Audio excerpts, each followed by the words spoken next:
We will take up this article in last page, वहां पर भी क्लियर हो जाता है।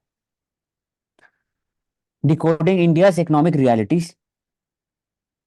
तो with comparison from the UPA times and India times, उसमें डिफरेंट एरियाज की बात किया जा रहा है कि for example interim budget have signal significant cutbacks in public expenditure, reducing the welfare and subsidy allocation despite a nominal GDP growth of 9%. Hmm.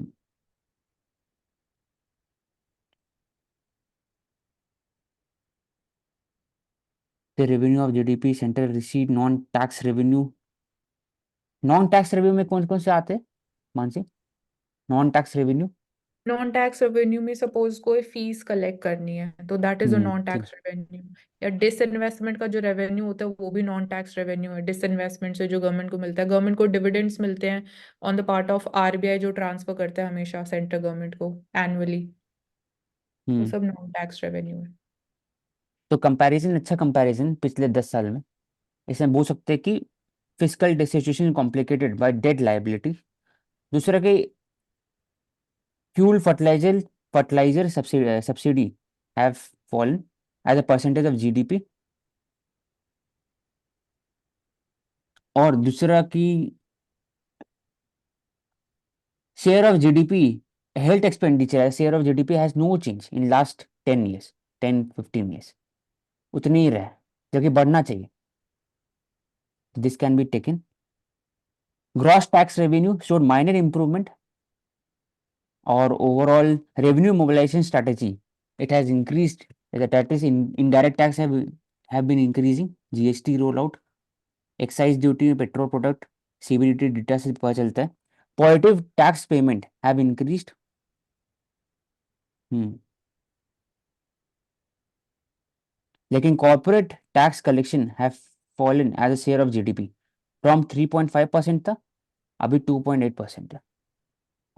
तो corporate tax कम हुआ है, पर्सनल इनकम टैक्स बढ़े, जीएसटी बढ़े, इनडायरेक्ट टैक्स बढ़े, health expenditure वैसे ही रहा है पिछले 15 साल में, फ्यूल फर्टिलाइजर सब्सिडी घटे as a percentage of GDP.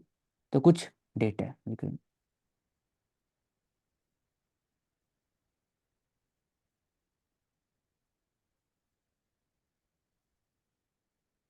So who is the father of Indian budget? बोलो। PC मान लो। And the very first PC time में। the budget was hmm the very first time the budget was introduced in India, that is 1860. Apart from that, the interim budget, when we were talking about, so the very first interim budget was issued by the Shanmukham Chetty. He was the finance minister from 1947 to 49, the very first finance minister of India, and in the pre-independence time. Then Article 112 itself is mentioning the provisions of the interim budget, and the pretext of issuing the interim budget is when the election cannot take place in the moment, so that to provide a temporary measure, the planned and non-planned expenditure have to be laid out in the front of parliament by the finance minister, so that the temporary financial prudence can achieve in India, in the country. Hmm एक और विद्या कि agriculture growth remain way below the GVA growth rate. तो overall we discuss about agriculture growth, subsidy, health expenditure, physical situation और revenue mobilisation, indirect tax, direct taxes पिछले 10-15 साल में।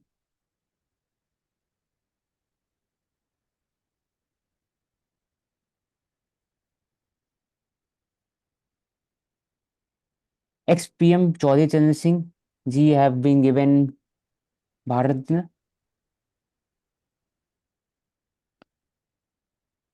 तो उनका कंट्रीब्यूशन के हिसाब से दिया हुआ, the principal line of division in society was between cultivator and city dweller. तो despite the agriculture employing nearly 70% of Indian workforce उस समय, it generated 54% of GDP, heavy. अभी तो बहुत कम हो गया, मोस्टली सर्विस सेक्टर है।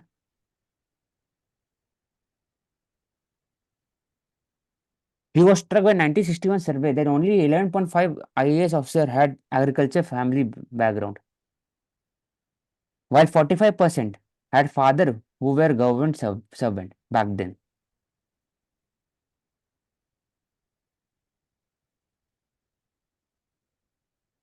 तो वो बात करते थे cultivation, class of cultivators, middle pageantry.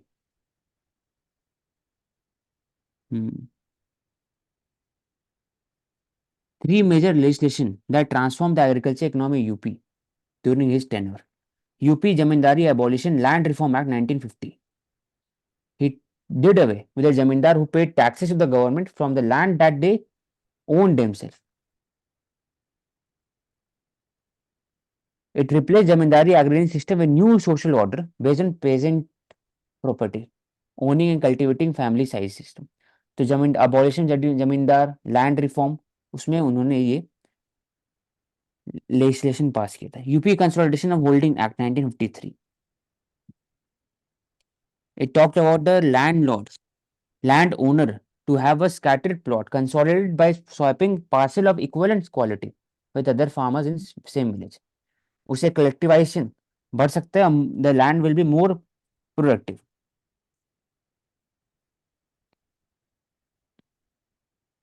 फिर imposition of the Ceiling Act, land holding. It was established a cap of 40 acres of fair quality land per family of 5 members. So apart from that, he is a Bharat Ratna awardee, and he is known for his two famous newspapers. Number one is Asli Bharat with the Devi Lal, the Chief Minister of Haryana, and the second one is Real India with the Raj Narayan, who was, I think, the CM of Delhi. So these are the two important generals as far as Charan Singh is concerned. And Okay. he is the only PM we have in India who himself resigned from the prime ministership on the basis that my intellectual is not that competent so that I can hold this responsibility, and such responsibility should be given to a person who can deal the challenging task of the prime minister office.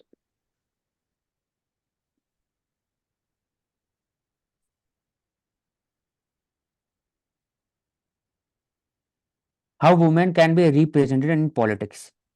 Women Reservation Bill talks about increase in representation in parliament, 33%, state legislature MPs, and also in Lok Sabha and Rajya Sabha.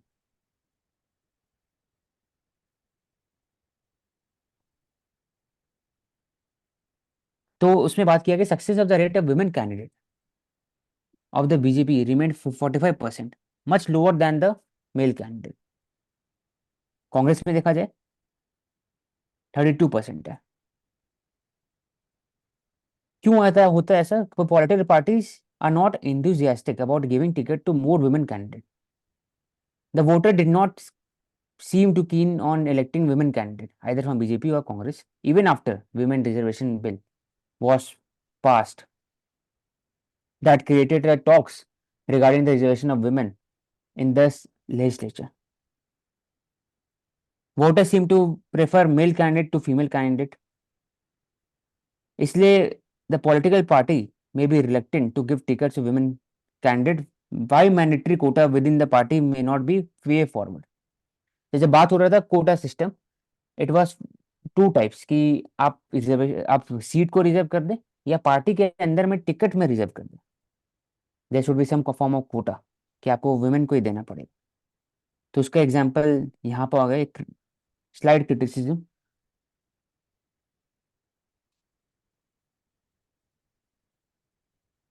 The existence of the vote block which wants to see a man as their representative. This is why there is lack of winnability of women candidate, and this forces party to think twice before giving ticket to women candidate, especially in closely fought battle. तो क्यों होता है उसका एक इन्होंने बताया कि जो muscle power, politician, bureaucracy, mafia nexus, जो वायलेंस यूज किया जाता है, तो उसमें वोट बैंक पॉलिटिक्स की बात होते हैं, उसमें भी द जो ब्लॉक है, वोटिंग ब्लॉक, हर एक अपने अपने कास्ट के होते हैं, रिलीजन के होते हैं, तो they want to see men as their representative.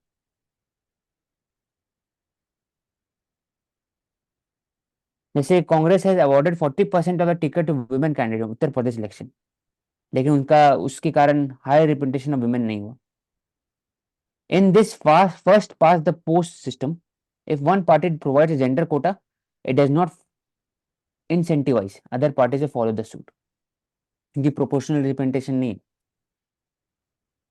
तो एक ग्राउंड रियलिटी का बात हुआ। तो कैसे इसको मोर एंड मोर पार्टिसिपेटिव बना सकते हैं वुमेन रिजर्वेशन से? तो पहले बात है कि इसमें टॉप डाउन मैकेनिज्म जरूरी है rather than bottoms up. Bottom ups तो करके देख चुके इन लोकल बॉडीज, लेकिन टॉप डाउन मैकेनिज्म से if there is reservation of seat for the women, then the party have to give the ticket to the women, और वो जीतने के बाद there will be a positive reinforcement in the society regarding that attitude among the people कि आप जीत सकते हैं, आप कर सकते हैं। उसके बाद फिर धीरे धीरे हो सकता है कि लॉन्ग टर्म में और रिप्रेजेंटेशन बढ़ सकते। प्रवेश इसमें ऐड कर। Okay, so I would like to add two things. Hmm Number one, where the women reservation will go, in which article of Indian Constitution? So Article 16, Clause 4, which provides the reservation for backward classes for the other people also. Then Article 16, Clause 2 will also be affected by this reservation because it provides that there should not be a prohibition of discrimination in the public employment on the ground of sex. And women cannot be best provided only the horizontal, not the vertical reservation. And this is the guideline as far as the Indira Sahni case is concerned of the Supreme Court of 1992. यहाँ पर ये बोला गया कि जो women है उनको खाली हॉरिजॉन्टल रिजर्वेशन आप दीजिए, वर्टिकल रिजर्वेशन देने की जरूरत नहीं है। तो हॉरिजॉन्टल और वर्टिकल रिजर्वेशन क्या होती है? जो आपका हॉरिजॉन्टल रिजर्वेशन होता है, इसमें बात की जाती है कि आप तो डिसएडवांटेज हैं ही, लेकिन आपके साथ साथ जो और कम्युनिटीज हैं, जो और सेक्शन ऑफ द सोसाइटी है, वो भी डिसएडवांटेज है। जैसे कि अगर आप वुमेन की बात करें तो चिल्ड्रन भी है, चिल्ड्रन की बात करोगे तो ट्रांसजेंडर भी है, ट्रांसजेंडर की बात करोगे तो पीडब्ल्यूडी भी है। लेकिन वर्टिकल रिजर्वेशन में बात की जाती है जो ऊपर ऊपर सबको दिख रहे हैं, जैसे कि एससीज हैं, एसटीज हैं, ओबीसीज हैं। तो वहां पर वर्टिकल रिजर्वेशन की बात इंदिरा साहनी केस के अंदर नहीं की गई। यहाँ पर बात यही की गई कि वर्टिकल रिजर्वेशन जो दी जा रही है, जिसमें 51% सीलिंग भी है इंदिरा साहनी केस में जो बोला गया, उसको वहीं तक रहने दो, वुमेन को उसमें डालने की जरूरत नहीं है। 16 क्लॉज 4 के अंदर आप उनको हॉरिजॉन्टल दे दो, यानी जैसे पीडब्ल्यूडी को देते हैं 4% दे दिया रिजर्वेशन, या फिर ट्रांसजेंडर्स को कहीं कहीं पर है, तो इसी तरीके से आप वुमेन को दे दो। तो ये जो अभी हमारा बिल आया है, ये कहीं ना कहीं इसको भी थोड़ा वर्टिकल रिजर्वेशन में लाने की किफायत करता है। Hmm average annual sitting days in Lok Sabha down to 55। It was 135 days in 17 Lok Sabha, 55। तो इसमें बोल सकते हैं कि it was a first ever to function. हाँ, it was first ever to function without a deputy speaker, a constitutionally mandated position. 93 of the Constitution requires a Lok Sabha elect a speaker and deputy speaker as soon as possible. तो ऐसा बोल सकता है it is a worrying trend because there is a less sitting of the Lok Sabha, तो democratisation और debate वो कम होगा। 146 MP had been suspended।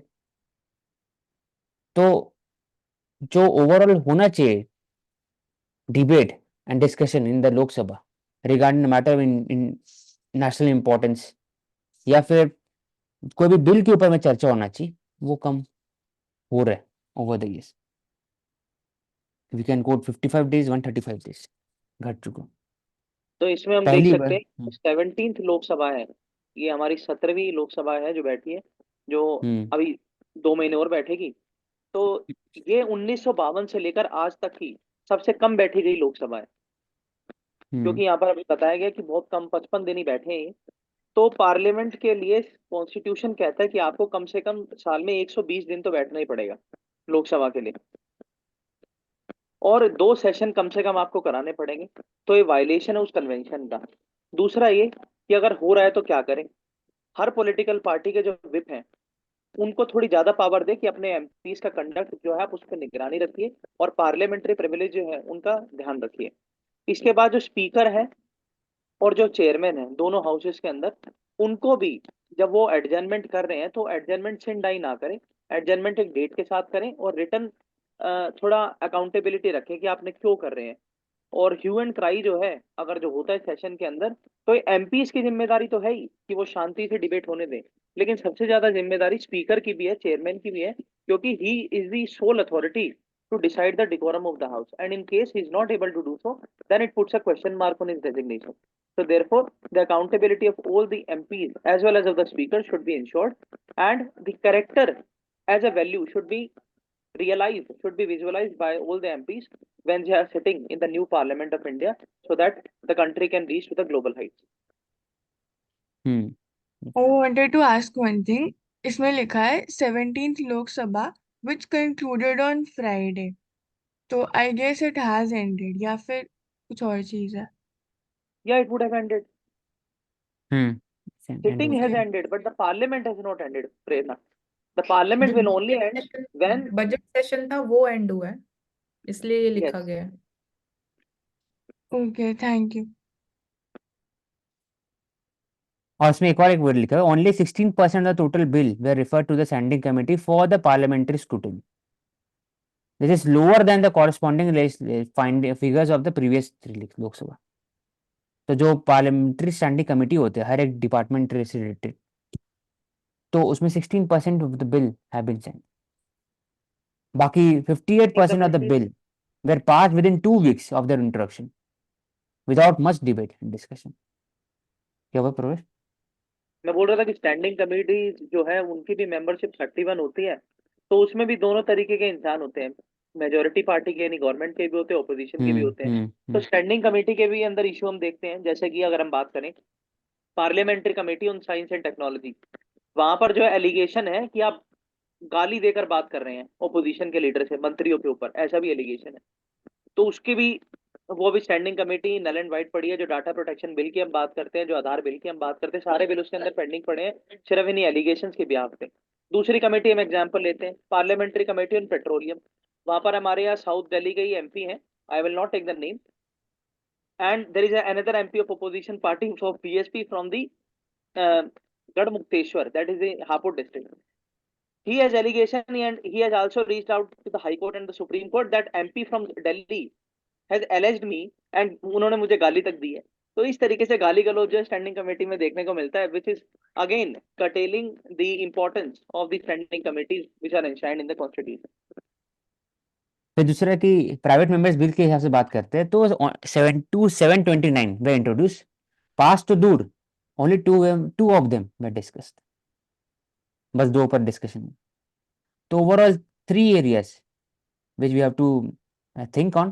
First, 135 days से घट के 55 डेज डिस्कशन हुआ। सेकंड, 146 MP जो सस्पेंड हुए। थर्ड, कि डेप्यूटी स्पीकर का जो फंक्शन था वो एक नहीं था, क्योंकि it was without deputy speaker 17 Lok Sabha. Fourth, कि 58% ऑफ द बिल 2 week के अंदर ही पास हो गया। 16% of the bill standing committee में सिर्फ गया, बाकी तो डिस्कशन नहीं। उसके बाद फिर 729 प्राइवेट मेंबर बिल, उसमें से सिर्फ 2 ही डिस्कस हुआ। तो ओवरऑल जब ट्रेंड दिखता है तो दिखता है कि there is a less debate and discussion in parliament. तो इसका जिम्मेवारी दोनों है, ऑपोजिशन पार्टी भी है, सरकार भी। तो the data can be written.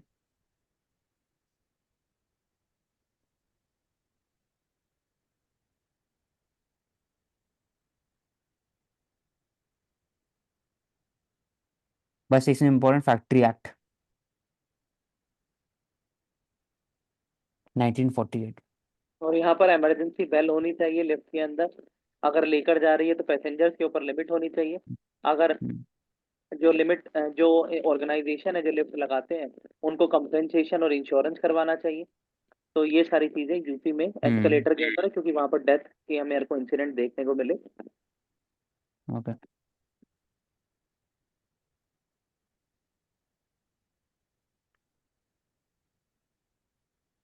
3 lakh ASHA reply for the center's health cover. Center have announced that it would cover Anganwadi worker, helper as well as ASHA worker under PMJAY. PMJAY के अंदर उनका covering होगा। It will provide health coverage up to 5 lakh a year for poor and vulnerable families. लेकिन कोई भी अगर आशा worker में काम कर रहे हैं उनको भी इंक्लूड किया जाएगा इसमें। Serving as a facilitator, keyword facilitator, mobiliser, provider of a community level care. ASHA has emerged the cornerstone on the national health mission. Asha worker first contact रहते हैं गवर्नमेंट और उनके बीच में, कम्युनिटी के बीच में। They perform important critical function, sanitation, तो वहां पर village village and health sanitation committee में उनका प्लेटफॉर्म रहता है।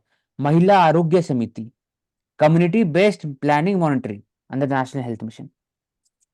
इसलिए बोला जा रहा है कि इनको इंक्लूड किया जाएगा in the PMGY. It will provide healthcare services to beneficiaries and to assure gender equity. Women approximately 49% overall Ayushman card, total Ayushman card that has been issued. And यहाँ पे हमने Currently, कुछ दिन पहले कि they would also be covered under the cervical cancer vaccine, Cervavac, तो वो भी उनको दी जाएगी सबको। दिया गया कि apart from poor and vulnerable, जो भी आशा वर्कर में काम करते हैं, तो आशा वर्कर में जो भी काम करते हो तो फिर कोई भी हो सकते हैं, मिडिल क्लास परिवार से भी हो सकते हैं या फिर रिच सेक्शन सोसाइटी से भी हो सकते हैं, आशा और आंगनवाड़ी वर्कर। तो they will be covered under health care insurance. ये नहीं मीनिंग हुआ इसमें। Apart from that, as far as the ASHA workers are concerned, we have the payment issues in the accredited workers. The payment is not released by the DBT mechanism on the timely basis. So there is a delay, and that leads to the strikes and the demonstration by the ASHA workers. This is number one. Number two, National Health Mission of the Ministry of Health and Family Welfare is the regulator on the ASHA workers, and it decides their tenures, their work profile, their responsibilities as to how they will treat the ladies who are under their pregnancy time period and the PWDs. Apart from that, the ASHA workers of India have won a prize of WHO. So that is India's ASHA Workers Global Health Leader Award. So WHO director has assigned this award to the Minister of Health for the ASHA workers contribution. So these are the few guidelines, and every state is competent enough to frame the different and distinctive guidelines to deal the perks, remunerations, and the working conditions of the ASHA workers. जैसे बोला जा रहा है कि the government aims to get the card ready by the end of the month, तो उनको scheme का benefit मिले, इनको इंक्लूड कर दिया गया। National exit test should be brought only after meticulous due diligence. Next, medical education से related बात हो रहा है। National exit test after the MBBS degree और जो भी डिग्री होते हैं अंदर द मेडिकल एजुकेशन, उसके बाद आपको टेस्ट देना पड़ता है, उसके बाद ही आप प्रैक्टिस कर सकते हो। It's a medical license. Doctor Medical licence के license. लिए, हाँ मेडिकल, ठीक। तो NMC exit test regulation 2023, the test was to replace the final MBBS exam and act as a licensed exam for the grant of the registration to practice medicine and provide basis for entry of the postgraduate courses. इसके लिए next है national exit test examination.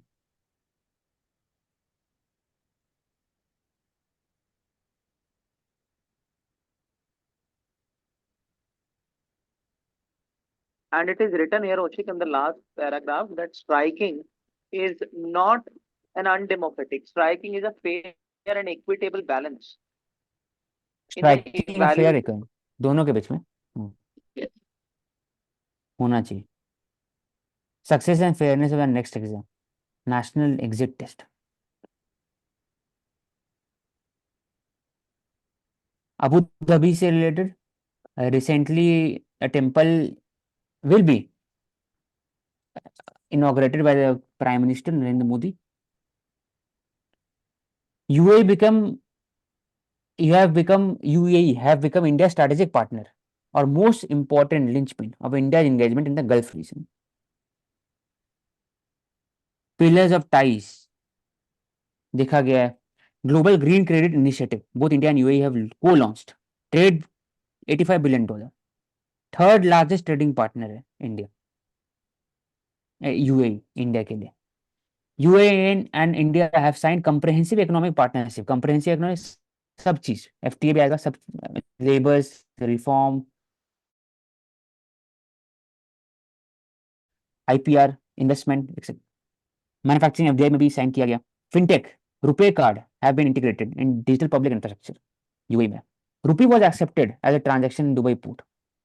तो UAE also talks about a rupee dirham settlement which will increase the internationalization of the rupees in the world. Energy security में Indian Strategic Petroleum Reserve Limited and Abu Dhabi have invested in the strategic crude oil storage facility in Mangalore. Mangalore, Pudur और एक जगह था ना प्रवेश, जो PTA क्या भी आया चीज? था कि स्ट्रैटेजिक पेट्रोलियम रिजर्व। पद्दनूर। पढ़ो। तो वहां पर अभी Dubai, Abu Dhabi national company और इंडिया का जो स्ट्रैटेजिक पेट्रोलियम रिजर्व लिमिटेड है, दोनों इन्वेस्ट किए crude oil facility. UAE became only nation in the region which has strategic oil reserve stored in India. India में उनका स्ट्रैटेजिक रिजर्व है store किया हुआ। डिफेंस डिफेंस सिक्योरिटी में ऑर्डर ऑफ जैड मिला था और हमारे प्राइम मिनिस्टर को, यूएई के top civilian honour. Mohammed bin Zayed, Mohammed bin Salman Saudi Arabia के मोहम्मद बिन जायद, Crown Prince of UAE, was invited chief guest 2017. IIT Delhi Abu Dhabi campus has been also established. UAE also included in the BRICS plus 6. I2U2 में भी उनका role है। India, UAE, Israel and US. IMEC trade corridor में भी उनका role है।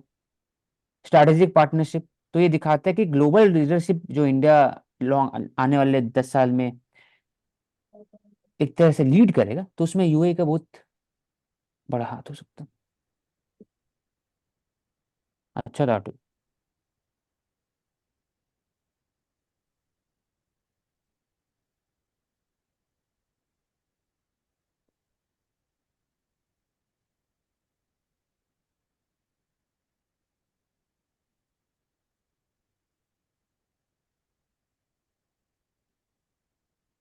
UAE values the culture diversity represented by the Indian diaspora.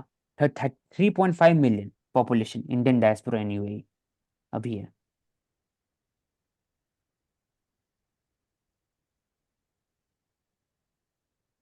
फिर aviation link के बारे में बात होता है। Critical robust bilateral relationship since the formation of UAE 1971।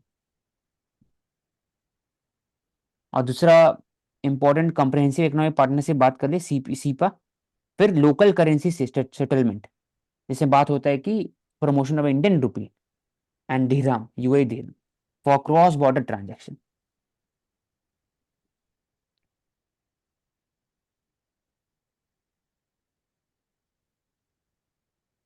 Facing the budget,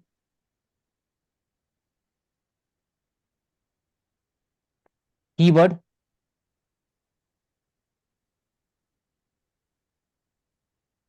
expenditure on infrastructure 11.11 lakh crore. And more emphasis on the railways, railway corridor, port connectivity, high traffic density है। वंदे भारत के लिए rail bogie भी upgrade किया जाएगा। 40,000 regular rail bogies to Vande Bharat standard to enhance the passenger safety and convenience. New tracks की बात हो रहा है इसमें। फर्दर कैपिटल एक्सपेंडिचर में 50 year interest free loan have been given to the state। 1 crore house PM Sarvodaya scheme, 1 crore household will have rooftop solarization। Excess will be sold back to the grid, leading to the monetary gain। It will also reduce the energy expenditure and also increase the remuneration for the benefactor। Anusadhan National Research Foundation, which is talking about the research facility in the on the national level, वहां पर 1.5 लाख करोड़ ढूंढ दिया जाएगा। for making a robust innovation and ecosystem. It is on the part of जो National Science Foundation US में, उसके हिसाब से जो ASHA worker, anganwadi worker 35 lakh इनका number, they will benefited from the health care coverage Ayushman Bharat. और cervical cancer vaccine will be important for the preventive health care, वो भी दिया जा रहा है. 1 करोड़ women have become लखपति दीदी, तो इसको 3 करोड़ लखपति दीदी बनाना है target. Housing for all PM Awas Yojana, 2 crore houses will be built in coming year 2 years.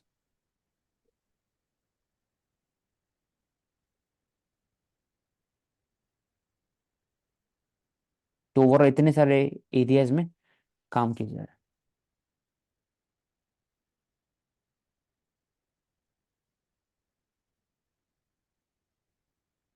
ये last article, inclusive state. We discussed yesterday about the UCC policy of the Uttarakhand government, how it is impacting the living relationship, marriage, then inheritance rights between men and women, differences in standard in communities, how it has been given exemption to tribals, provision for mandatory registration of the living relationship couple. तो इसमें question पूछा जा रहा है कि it will raise the issue of the intrusive state, मतलब state will enter into the private sphere of the husband and wife, या फिर जो couple in who are living in the relationship. Concern privacy and personal liberty का question उठता है article 21 के अंदर में, राइट टू प्राइवेसी, क्या वो हैम्पर होगा बाय द स्टेट, इस पे बात हो.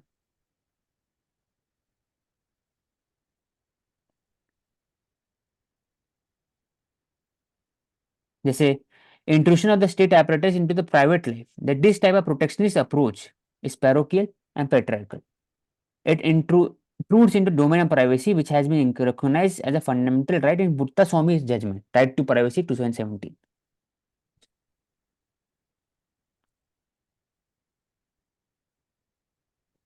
अब ऐसे ऐसे एक और बात होता है कि हमेशा इललेजिटिमेट चाइल्ड पहले होता था, तो अब उसको भी मिलेगा.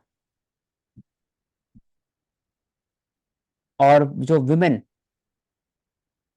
जो मेंटेनेंस बात आता है, maintenance of the women deserted by the partner, it will be similar to the married women. तो एक तरह से तो क्वेश्चन उठता है कि लिव इन रिलेशनशिप क्या फायदा, फिर तो मैरिज ही हो गया एक तरह से देखा जाए. The most decognizant of the entire provision is register, whose power is similar to those granted to the magistrate in the anti-conversion legislation. It can conduct summary inquiry, पूछ सकता है, डिटेल पूछ सकता है उससे. This has scope for misuse by the family and society at large. जो adult women है उनका चॉइस लग रहा है कि ज्यादा बढ़ेगा, लेकिन उसमें परिवार यूज कर सकता है एज अ SC/ST एक्ट जैसे मिसयूज होता है, वैसे ये भी मिसयूज हो सकता है.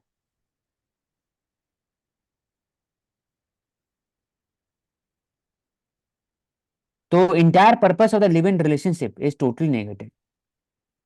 सही बात है मानसी, इसमें एड ऑन करना. नहीं, वी एड ऑन तो डिस्कस करना, बस ये बोल रहा है अगर कि लिव इन रिलेशनशिप्स को भी वही बेनिफिट्स प्रोवाइड किए जाएंगे तो ये तो जो मैरिज होगी. मैरिज है, हाँ, उसको उसके ऊपर नेगेटिव इम्पैक्ट होगा. फिर तो जरूरत ही नहीं है मैरिज करने की, अगर वही बेनिफिट्स आपको लिव इन रिलेशनशिप में होके मिल रहे हैं on the part of the social services या जो एडमिनिस्ट्रेटिव बेनिफिट्स हैं. ठीक. You have taken this one. Okay, thank you everyone. We will take up new set of articles for discussion tomorrow due to Sarkar.